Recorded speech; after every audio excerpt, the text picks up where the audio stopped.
નમસ્કાર, સમાચાર સાથે હું હિના। ખેડા જિલ્લામાં જ્યાં સ્થળ ત્યાં જળની પરિસ્થિતિ સર્જાઈ છે। ન્યૂઝ 18 ગુજરાતીની ટીમ પહોંચી માતર ગામ। ગામની સીમમાં જ્યાં નજર કરો ત્યાં પાણી જ પાણી છે। ખેતરોમાં ભરાયેલા છે 6 થી 7 ફૂટ પાણી।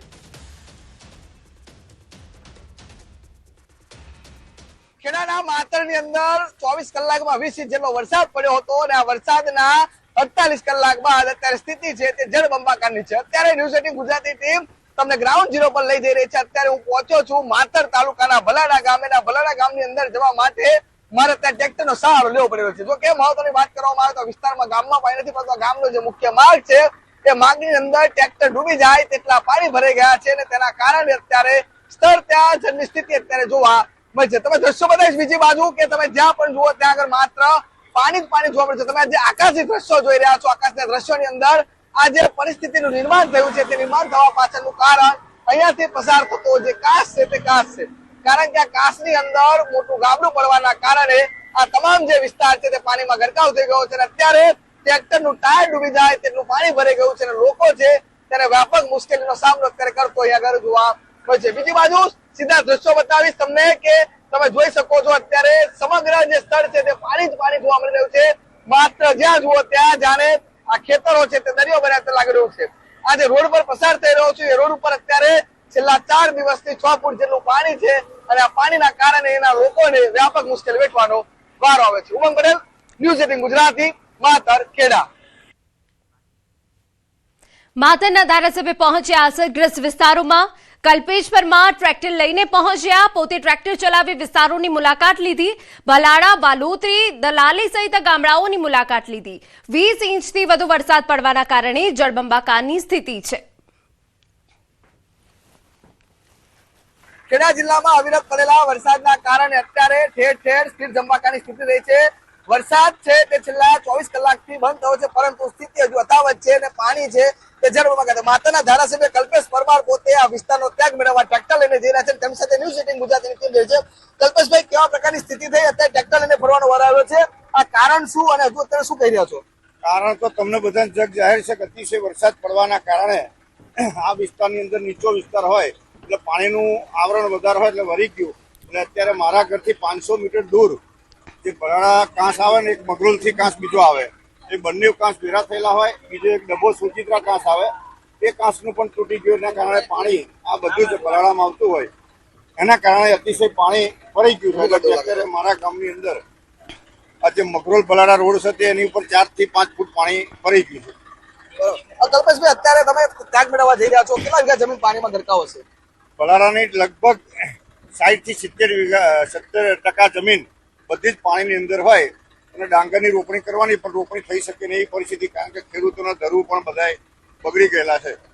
બિલકુલ ચોક્કસથી કહી શકાય કે અત્યારે કલ્પેશ પરમાર છે તે પોતે ટ્રેક્ટર ચલાવીને આ ત્યાગ મેળવવા જઈ રહ્યા છે અને કહી શકાય કે પરિસ્થિતિ એટલી વિકટ છે। બીજો દ્રશ્યો બતાવીશ તમને કે તમે જોઈ શકો છો માત્ર પાણી જ પાણી છે, તમે જ્યાં જુઓ ત્યાં દૂર સુધી। એટલે કહી શકાય કે હજુ પણ જો વધુ વરસાદ પડે તો પરિસ્થિતિ વધી શકે। જો કે મહત્વની વાત કરવામાં આવે તો કાંસ ઉપર 20 થી વધુ નવા બ્રિજ બનાવવામાં આવ્યા હતા, જેના કારણે હજુ ગામમાં કોઈ પાણી ઘૂસ્યા નથી। ઉમંગ પટેલ, ન્યૂઝ 18 ગુજરાતી, માતર, ખેડા।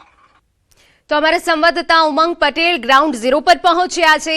આ એ દ્રશ્યો અમે આપને બતાવી રહ્યા છીએ કે જ્યાં ખેતરોમાં જ 6 થી 7 ફૂટ જેટલા પાણી ભરાયેલા છે। જે પાક છે તેનું નુકસાન થયું છે।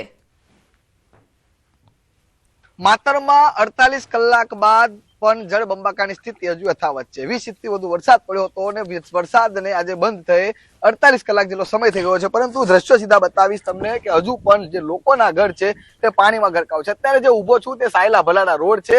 આ રોડ ઉપર અત્યારે 1.5 ફૂટ જેટલું પાણી અત્યારે છે। અહીંયા આગળ મારે પહોંચવા માટે ટ્રેક્ટરનો પણ સહારો લેવો પડ્યો। બીજી બાજુ આ દ્રશ્યો બતાવીશ કે તમે જોઈ શકો છો દૂર દૂર સુધી માત્ર જ પાણી પાણી છે। તમે જે પ્રકારે કેમેરામાં જોઈ શકો છો તે પ્રકારે અત્યારે આ જે ઘરો છે તે સંપૂર્ણ પાણીમાં ગરકાવ થઈ ગયા છે। મહત્વની વાત કરવામાં આવે તો ન્યૂઝ 18 ગુજરાતી જ્યારે ગ્રાઉન્ડ ઝીરો પર પહોંચ્યું છે અને આપ આજે ડ્રોનથી જે તસવીરો નિહાળી રહ્યા છો તેની અંદર માત્ર ને માત્ર જાણે નદી દરિયો બની હોય તે પ્રકારની સ્થિતિ અત્યારે આગળ જોવા મળી રહી છે। મહત્વની વાત કરવામાં આવે તો આ જે વિસ્તાર છે આ વિસ્તારની અંદર આવેલી 2000 થી વધુ વીઘા જમીન છે તે પાણીમાં ગરકાવ થઈ ગઈ છે। લોકોના ઘરોની અંદર અત્યારે 4 થી 5 ફૂટ જેટલા પાણી છે અને આ પાણીના કારણે અહીંનું જે જનજીવન છે તે અસ્તવ્યસ્ત થઈ ગયું છે। મહત્વની વાત કરવામાં આવે તો આ જે પરિસ્થિતિ સર્જાય છે તેની પાછળનું જે કારણ છે તે તમે આ વિડીયોની અંદર તમે જોઈ શકો છો કે જે કાંસ આવેલો છે, કાંસની અંદર વધારે પડતું ઉપરથી પાણી આવવાના કારણે સ્થિતિ સર્જાય છે અને જેના કારણે લોકોને અત્યારે ભારે મુશ્કેલી વેઠવાનો વારો આવી રહ્યો છે. ઉમંગ પટેલ, ન્યૂઝ 18 ગુજરાતી, ભલાડા, ખેડા.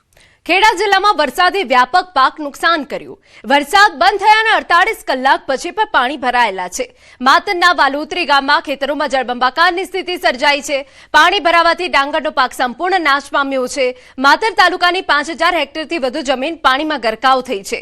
ખેડૂતોએ ન્યૂઝ 18 ગુજરાતી સાથે વાત કરવા પોતાની વ્યથા વર્ણવી હતી. ખેડૂતોએ નુકસાનનો સર્વે કરાવી સહાયની માંગ કરી છે. ત્યારે જળભરાવ અને પાકમાં નુકસાનીને લઈ જિલ્લા ભાજપ પ્રમુખ નયના પટેલ, ધારાસભ્ય કલ્પેશ પરમાર સહિતના આગેવાનોએ વિસ્તારની મુલાકાત લીધી અને ખેડૂતોની વ્યથા સાંભળી. સાથે ખેડૂતોને હૈયાધારણા પણ આપી. ધારાસભ્ય અને જિલ્લા ભાજપ પ્રમુખે ખેડૂતોની સહાય માટે સરકારમાં રજૂઆત કરવાની પણ ખાતરી આપી.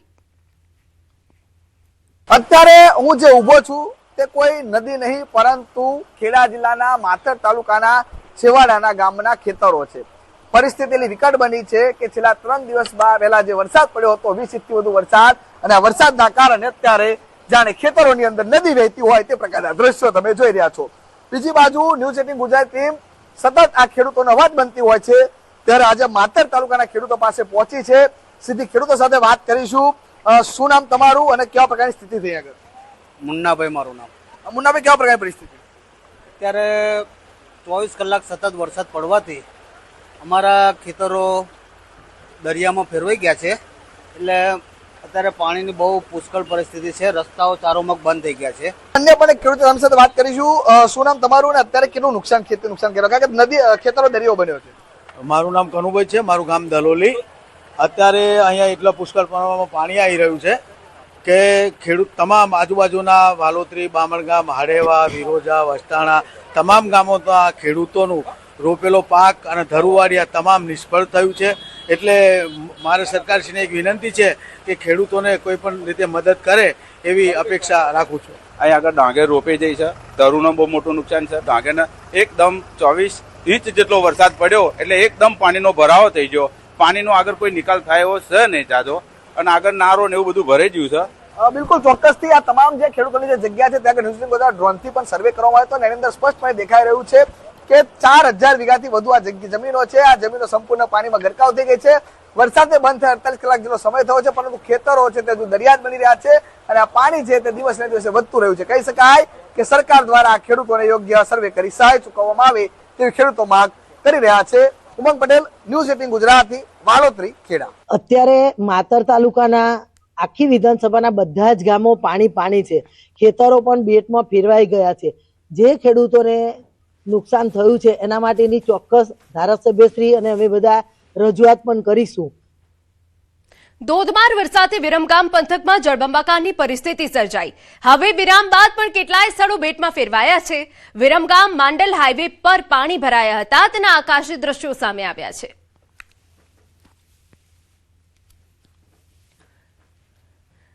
અમદાવાદ જિલ્લાના વિરોચનનગરમાં વરસાદી પાણીથી તારાજીના દ્રશ્યો.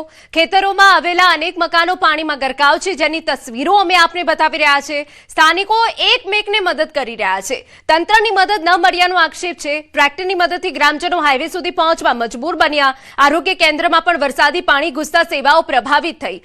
પાણીના કાયમી નિકાલની માંગ સાથે સ્થાનિકોની તંત્ર સમક્ષ રજૂઆત. રાજ્યભરમાં જે રીતે ભારેથી અતિ ભારે વરસાદ પડ્યો, અનેક ગામો જે છે તે સંપર્ક વિહોણા બન્યા હતા, પરંતુ તેને 3 દિવસ વીતી ગયા. અનેક હાઈવે જે છે તે એક વખત પૂર્વતઃ શરૂ થઈ ગયા. વાત છે અમદાવાદ વિરમગામ હાઈવેની, કે જ્યાં આગળ આવેલું વિરોચનનગર જે સાણંદ વિરમગામ હાઈવે પર આવેલું છે તેની પરિસ્થિતિની વાત કરીએ. જ્યારે ન્યૂઝ 18ની ટીમ ગ્રાઉન્ડ રિયાલિટી જાણવા માટે અહીંયા પહોંચી વિરોચનનગર, ત્યારે આ દ્રશ્યો આપ જોઈ શકો છો. વિરોચનનગરની આસપાસના તમામ જે ઘરો છે જે ખેતરોમાં આવેલા છે ત્યાંની પરિસ્થિતિ જોઈ શકાય છે. હજી પણ ઘર જે છે તે ખાલી હાલતમાં છે. 3 દિવસ થઈ ચૂક્યા, પાણી જે છે તે નથી ઓસર્યા અને તેની પાછળનું સ્થાનિકોનું એવું માનવું છે કે અહીંયા આગળ રહેલી જે ડ્રેનેજ સિસ્ટમ જે છે તે તૂટી પડી છે અને તેના કારણે પાણી જે છે તે ફરી પાછું બેક મારે છે અને બેક મારવાના કારણે ફરી એક વખત આ પાણી જે છે તે નથી ઓસર્યું. દ્રશ્યો જોઈ શકો છો. અહીંયા આગળ લગભગ જે ગાયો ભેંસો રાખતા હોય તેના માટે જે બનાવવામાં આવેલી જગ્યા જે છે ત્યાં આગળથી પણ તે લોકોને સ્થળાંતર કરવું પડે છે. સ્થાનિકો જે છે તે મદદરૂપે ચોક્કસથી આવ્યા છે, પરંતુ ક્યાંક અહીંના સત્તાતંત્ર જે છે તે 3 દિવસ બાદ પણ નથી જોવા આવ્યું. તે વરવી વાસ્તવિકતા છે અને તેને જ કારણે લોકો હજી પાણીમાં છે, સંપર્ક વિહોણા છે, માત્ર ટ્રેક્ટરથી એકબીજાને મદદ કરી રહ્યા છે તેવા પ્રકારના આક્ષેપ છે. અહીંયા સ્થાનિકો છે તેની સાથે વાતચીત કરવાનો પ્રયત્ન કરીશ. સૌપ્રથમ આપનું નામ પરિચય. ભારત બળવંતસિંહ બાબુભાઈ. બળવંતસિંહ, જે રીતે 3 દિવસ વીતી ચૂક્યા, વરસાદ પડ્યો, બંધ થઈ ગયો, અત્યારે હાલ ફરી એક વખત હાઈવે જે છે તે પણ શરૂ કરી દેવામાં આવ્યો. અહીંયા પરિસ્થિતિ શા કારણોસર અહીંયા એવી ને એવી જ છે? સાહેબ, આમાં તો એક રાત્રે ભયંકર વરસાદ થયો અને જે વિરોચનનગરવાળી ડ્રેનેજ ગટર રહી એ લગભગ 4-5 જગ્યાએ તૂટી જઈ હ. એના હિસાબે આ વિસ્તારમાં બહુ પાણી આવ્યું અને ગામ લગભગ 2 દિવસ તો કોઈ અવર જવર જ બંધ હતી. અમારો હાઈવે સુધી કોઈ ટ્રેક્ટર સિવાય કે સાધન નહોતું જતું. અત્યારે હાલ ગ્રામજનો જે છે તે એકબીજાની મદદે આવી રહ્યા છે. સ્થાનિક તંત્ર અહીંયા કોઈ આવ્યું છે જોવા માટે કે નથી આવ્યું? સ્થાનિક તંત્રનું કોઈ અહીંયા જવાબ નથી કે કોઈ જોવા પણ આવ્યું નથી 3 દિવસથી. તો આપ જે છે તે જીવન ગુજરાન કઈ રીતે ચલાવો છો? એકબીજા સાથે હળી મળીને લોકોને ટ્રેક્ટરે મદદે લઈને જાઓ છો? ગામમાં સરપંચશ્રી દ્વારા જમવાનું કે આગેવાનો દ્વારા જમવાનું લોકો માટે પૂરું પાડવામાં આવે છે. અને ગામમાં તેમના માટે આપણે અહીં રામજી ગામમાં એક વાડી છે અમારી, રાજપૂત સમાજવાડી, તેમાં તેમને રહેઠાણ પણ આપવામાં આવે છે. બાકી કોઈ સરકારી તંત્રનો કોઈ અહીંયા જોવા પણ આવ્યું નથી 3 દિવસથી, કે કોઈ સંપર્ક પણ નથી કર્યો. આ જગ્યા છે, આ જગ્યા અહીંયા છેલ્લા કેટલાય સમય પહેલાં પાણી જોયું હશે, કારણ કે વરસાદ એવો આવ્યો છે, પહેલી વખત આટલું પાણી અહીંયા હજી પણ છે. કઈ રીતે લોકો જીવી રહ્યા છે? આ સાહેબ પહેલે જણ જ પાણી આવ્યું, ગટર તૂટી એની કારણે પાણી સાહેબ આવી ગયું રહ્યું. 3 દિવસથી આપણે 3 દિવસથી સાહેબ પાણી આગળ આવ્યું હોય, રાતે 11 વાગે ગટર તૂટી હતી અને સરકાર કોઈની મદદ લીધી નહીં સાહેબ. બિલકુલ. તો જે રીતે સ્થાનિકોનો આક્ષેપ છે કે અહીંયા